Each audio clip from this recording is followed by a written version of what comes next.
जब शादी की पहली रात मियाँ को बताया कि मैं किसी और लड़के से मोहब्बत करती थी, तुम मेरी मोहब्बत नहीं हो, तो वो मर्द क्या करेगा बताइए आप? वो शक करेगा कि नहीं हर वक्त? वो हर वक्त इसके ऊपर आके रखेगा या नहीं? ये एक नेचुरल बात है। ये पॉइंट नोट कीजिएगा। इसमें मेरी माँ की शादी है जिसमें वो नाच रही है और मेरा बाप भी है, मैं वो देखने के लिए लाई हूँ अपने घर ना। तो मुझे ये समझ नहीं आया कि वो माँ उस जमाने में नाचती थी वहां। आप सोचिए फैयाज भाई कितनी देर हो गई उसके कैसेट को। तो पाकिस्तान बहुत बुरा मुल्क है, उसमें आजादी नहीं है, सोचिए आप। यानी कि वो कारी जहाँ हो जाते हैं, जहाँ कारी हो जाते हैं, वहां लव मैरिज हुई, माँ कारी नहीं हुई। यहाँ नेगेटिव हो गया इसका पॉइंट कि झूठ बोल रही है कारी वाला वर्ड। नंबर 2, उसकी माँ नाची वहां और उसने कुछ नहीं किया। बिल्लोच कौम ने, रिंद कौम ने कुछ नहीं किया, उसकी माँ नाच रही है और मूवी भी बन रही है। उस जमाने में कहती है मेरे पास फोन नहीं था कोई, जब गुलाम हैदर से शादी हुई।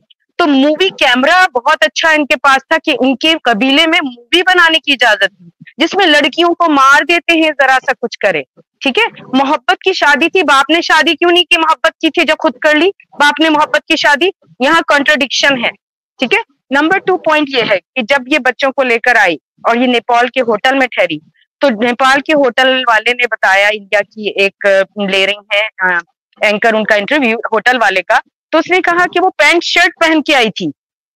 Can you believe it? Pakistan से पैंट शर्ट पहन के आई जब उसका मियाँ मौजूद नहीं था पाकिस्तान में।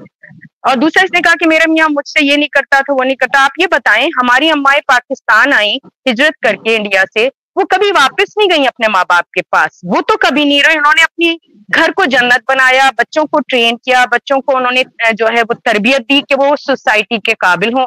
और चाहे बाप गुस्से वाले भी, हर एक का बाप गुस्सा वाला होता है क्योंकि वो बाहर से आता है तो थका हुआ आता है। ऐसा नहीं होता जन्नत घर कि बिल्कुल आइडियल घर हो ड्रामों की तरह कि भाई तू आ, मोहब्बत नहीं मिल रही है, नहीं हो रहा। आपको खुद से तमीज से रहना है घर में। बीवी को जब मियाँ घर पे नहीं है तो बीवी की जिम्मेदारियां बढ़ जाती हैं।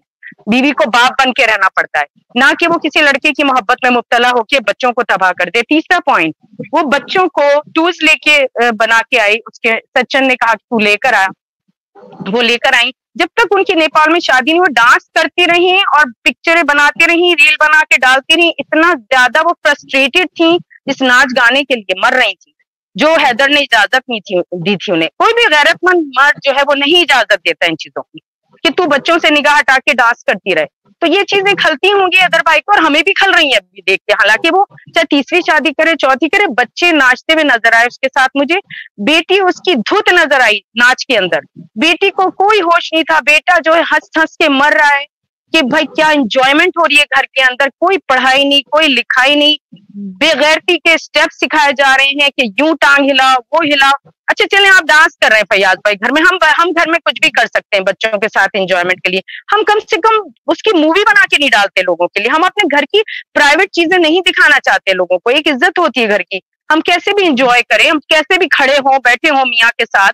हमारे बच्चे कैसे उठ रहे हैं, बैठ रहे हैं, क्या पहन रहे हैं, एक बेइज्जती की बात है बच्चों को दिखाना इस तरह। इसको ये जहन में नहीं आ रहा। चौथा पॉइंट ये था कि ये ऊपर गई कपड़े फैलाने, उसमें थे सिर्फ कच्छे जो बच्चियों के प्राइवेट गारमेंट्स थे। शी वॉज ड्राइंग और वहां डाल रही है। हम घर के बाहर जहां लोगों की नजर पड़े वहां नहीं डालते कपड़े ऐसे, हम छुपा के डालते हैं धोने के लिए। हम उसकी बच्चों के कपड़ों की भी इज्जत रखते हैं कि किसी की नजर ना पड़ जाए हमारे बच्चों के प्राइवेट कपड़ों पे। वहां ये दोनों सच्चन बेगैरती से कह रहे हो तुम तो सिर्फ कच्छे ही फैला रही हो, तो हंस रही है। अब मुझे कच्छे ही मिले तो मैं क्या करूं? तुम इतनी बेगैरत तो तुम पैसे कमाने के लिए अपने बच्चों के कच्छों की रील बनाओगी, फिर इनके दादा पर डांटने लगते हैं तो उनका भी मजाक उड़ा रहे हो। बच्चा पीछे से मुंह फाड़ फाड़ के हंस रहा है कि दादा ने डांट दिया। तुम क्या दिखाना चाह रही हो? घर की ये बॉन्डिंग होती है घर की? जो गुलाम हैदर ने किया वो बॉन्डिंग होती है कि वो मेहनत कश आदमी बाहर गया, उसने कहा मेरी बीवी जो कह रही है चलो जैसी भी है, बुरी है अच्छी है, वो अगर कह रही है कि उसको मैं पैसे नहीं भेज सकता तो मैं उसके लिए कमाता हूँ, चलो करता हूँ। सिंपल लोग सादे लोग यही करते हैं कि जब उसने पहले दिन कह दिया शादी की रात कि मैं किसी और को पसंद करती थी, तू मेरी मोहब्बत नहीं है, तो वो बंदा क्या करेगा? उसने मर्दानगी को चैलेंज कर दिया था। ये औरत ऐसी है कि उसने पहले ही दिन बता दिया तू मेरी मोहब्बत नहीं है। ऐसे होता है किसी से भी शादी हो आदमी, औरत को अपनी इज्जत रखनी पड़ती है, मर्द के सामने छुपानी पड़ती है कुछ बातें। ऐसे नहीं होता, दिल मारना पड़ता है। हर मजहब में दिल मारना पड़ता है इज्जत की खातिर। दिल कोई चीज नहीं होती इज्जत के आगे। तो मेरे सामने ये पॉइंट है कि लोगों का खून खौला के ये हमारी फैमिली बॉन्डिंग को खराब कर रही है। मैं जुल्म के खिलाफ हूँ, अगर इसको किसी ने मारा मैं उसके खिलाफ हूँ, लेकिन उसका कोई सबूत भी तो हो ना। मतलब ये क्या बकवास है कि जो उसने कहा वो यकीन कर लो, जो उसने कहा नहीं करो। पहली बात, एक मर्द को अगर एक बीवी पहले दिन कह दे मुझे उससे मोहब्बत है तुमसे नहीं है, तो तुम इतनी बहादुर थी तो तलाक ले ली थी पहले दिन, भाग जाती घर से पहले ही दिन, क्यों इतने ड्रामे किए? सब शादी की पहली रात मियाँ को बताया कि मैं किसी और लड़के से मोहब्बत करती थी, तुम मेरी मोहब्बत नहीं हो। तो वो मर्द क्या करेगा बताइए आप? वो शक करेगा कि नहीं हर वक्त? वो हर वक्त इसके ऊपर आके रखेगा या नहीं? ये एक नेचुरल बात है। उसने फिर भी इज्जत दी थी, फिर भी इसे पैसे दिए, फिर भी इसके बच्चों को इज्जत दी, लेकिन इसने तो हद कर दी, अपनी मोहब्बत को नफरत में बदल दिया। लोगों को मोहब्बत से नफरत दिला दी इस औरत ने कि मोहब्बत ऐसी होती है तो दफा करो, मोहब्बत दूर की अच्छी, रोटी तंदूर की अच्छी। खुदा हाफिज। बिल्कुल आपकी बात सही है। देखें, इन सब चीजों के बावजूद उसने कोशिश की कि उसका घर बना रहे, और उसने अपने बच्चों की खातिर या किसी और वजह से आप देखें कि उसने कहा कि चीज़ों को तहम्मुल मजाजी से वो लेकर चलता रहा, और ये बहुत बड़ी बात है कि इसकी इस तरह की हरकतें देखने के बावजूद वो इन सारी चीज़ों पे कॉम्प्रोमाइज़ करता रहा। अमीता हमारे साथ मौजूद हैं, और अमीता से मेरा एक सवाल है कि एक क्राइम रिपोर्टर है भारत में, साक्षी साहिबा, उनका मैंने एक कम्युनिटी देखी और अभी शायद थोड़ी देर में ज्वाइन भी करें, तो उन्होंने कहा कि उन्होंने कैंसिलेशन ऑफ बेल जो है वो फाइल की है। तो मेरा आपसे लीगल क्वेश्चन है अमीता, चूंकि आप भारत से हैं, क्या भारत में कैंसिलेशन ऑफ बेल सिर्फ गुलाम हैदर ही फाइल कर सकता है या कोई भी शख्स फाइल कर सकता है? और कैंसिलेशन ऑफ बेल के ग्राउंड्स क्या होते हैं? जैसे कि हमारे पाकिस्तान में तो ये होता है कि अगर किसी शख्स को बेल दी गई है, 497 CRPC का एक सेक्शन है जिसके तहत बेल दी जाती है, और उसका क्लास 5 जो है वो ये कहता है कि अगर प्रोसिक्यूशन विटनेसेस को वो थ्रेट कर रहा है या टेम्परिंग ऑफ एविडेंस कर रहा है या इस तरह की चीजें कर रहा है, या जो बेल फैसिलिटी उसको टेम्परेरी रिलीफ दिया गया है उसको वो मिस यूज कर रहा है या उसका नाजायज फायदा उठा रहा है, तो देन वो कैंसिलेशन ऑफ बेल उसके लिए मूव की जा सकती है। तो भारत में क्या तरीकाकार है? क्या ऐसी कोई बेल फाइल हो सकती है? जी सर, मुझे कोई आइडिया नहीं है इसका भी कि कोई भी से फाइल कर सकता है। आई थिंक मेरे ख्याल से गुलाम हैदर ही से फाइल कर सकता है, अनदर कोई तो गवर्नमेंट जो हमारे सरकारी जो वकील हैं वही इस पे कर सकता है। वो कहाँ बाहर निकल रही है, वो कहाँ उसका वो कर रही है, वायलेशन कहाँ कर रही है? वो तो घर के अंदर लोग है। 90 डेज में चार्जशीट आ जाएगी। अब मेरे ख्याल से 4 जुलाई को वो अरेस्ट हुई थी, तो 90 डेज के अंदर अंदर चार्जशीट आ जाएगी। चार्जशीट में सारी चीजें डिक्लेयर हो जाएंगी कि वो क्या है क्या नहीं है, तो थोड़ा सा पेशेंस तो रखना होगा।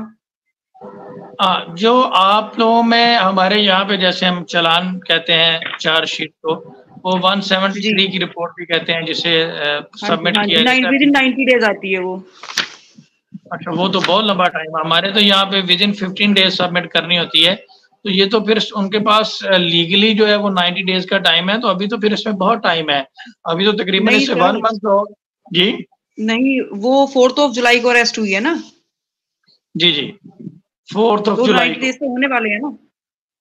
हाँ ठीक है, ये 4 अगस्त और सितंबर, जी ये बिल्कुल 90 डेज तो ऑलमोस्ट फिर पूरे ही हो गए हैं। तो इसका मतलब कि बहुत जल्द ये जो चार्जशीट है ये कोर्ट में सेंड कर दी जाएगी प्रोसिक्यूशन डिपार्टमेंट में, और देन उसके बाद उसने अपनी लाइव वीडियोस में उसमें भी कहा है, एक इंटरव्यू में भी आज, कि आज पता नहीं आज का है कल का है, मैंने सुना था थोड़ा सा। उसने ये कहा था कि बहुत जल्द चार्जशीट फाइल होने वाली है, फिर बच्चे स्कूल जाएंगे।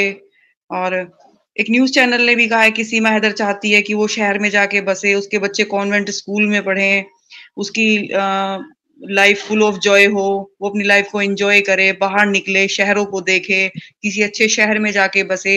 उसकी जो मतलब फ्यूचर प्लानिंग्स हैं वो चैनल एक बता रहा था।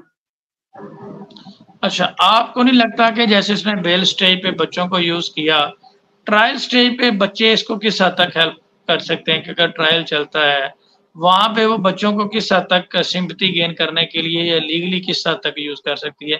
क्या बच्चों का उसके पास होना कोई ट्रायल पे इम्पैक्ट डालता है? वो मर्सी ग्राउंड हो सकता है कि मेरे बच्चे हैं मेरे साथ में, लेकिन मर्सी ग्राउंड तो तब चलता है ना कि बच्चों का कुछ ऐसा इस तरह का हो कि बच्चे लीगली आए हैं तो उन्हें रहने दिया जाए इस तरह का। लेकिन बच्चे तो इलीगल आए हैं, पाकिस्तान के सिटीजन है, उनके बर्थ सर्टिफिकेट है, सारी चीजें हैं, तो ये तो नहीं होगा उसे कोई इस तरह की मर्सी दी जाएगी। नहीं, जैसा कि उसने बात तो आपकी ठीक है 100%। बेल में अगर आप उसकी बेल में देखें हाँ जी, बिल्कुल कर सकता है। और वो किसी भी एनजीओ से हेल्प ले सकते हैं, एनजीओ के थ्रू वो सुप्रीम कोर्ट में पेटिशन दाखिल कर सकते हैं, क्यों नहीं कर सकते, बिल्कुल।